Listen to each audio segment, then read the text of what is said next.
ఈ వీడియోలో మనం భగవద్గీత అధ్యాయము 3 శ్లోకము 11ను పరిశీలిద్దాం. ఈ అద్భుతమైన శ్లోకంలో శ్రీకృష్ణ భగవానుడు మనకు విశ్వం పనిచేసే ఒక గొప్ప రహస్యాన్ని వివరిస్తున్నాడు.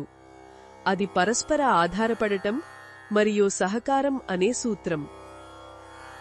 మనం చేసే యజ్ఞాల ద్వారా దేవతలను పోషించాలని, అందుకు ప్రతిఫలంగా ఆ దేవతలు మనల్ని పోషిస్తారని ఆయన చెప్తున్నాడు.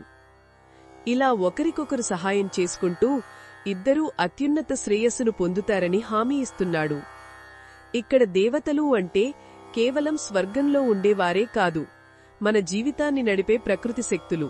ఉదాహరణకు సూర్యుడు, గాలి, నీరు, భూమి ఇవన్నీ దేవతా స్వరూపాలే. యజ్ఞం అంటే కేవలం నిప్పులో నెయ్యి వేయడం కాదు, అది ఒక భావన.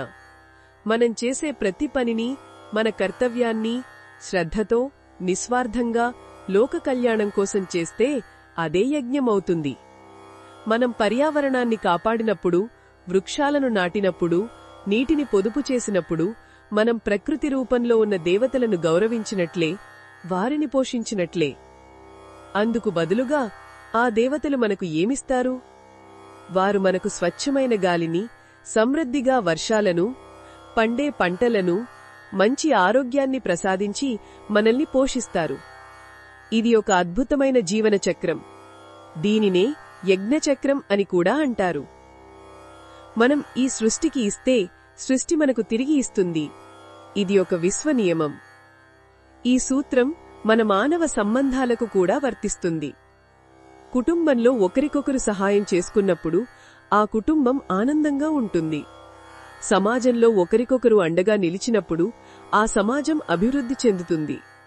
ఈ శ్లోకం మనల్ని స్వార్థం నుండి నిస్వార్థం వైపు, నేను అనే భావన నుండి మనం అనే భావన వైపు నడిపిస్తుంది.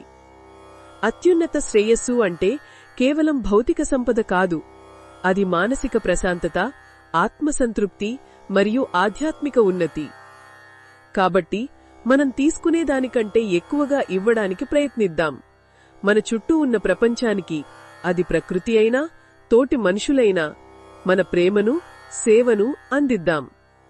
అలా చేయడం ద్వారా మనం దేవతలను తృప్తిపరచడమే కాకుండా మన జీవితాన్ని కూడా సార్థకం చేసుకుంటాం. మనమందరం ఈ విశ్వంలో ఒక భాగం.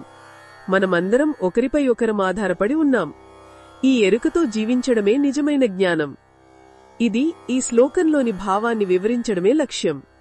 మరిన్ని భగవద్గీత శ్లోకాల అర్థాన్ని తెలుసుకోవాలంటే మా తదుపరి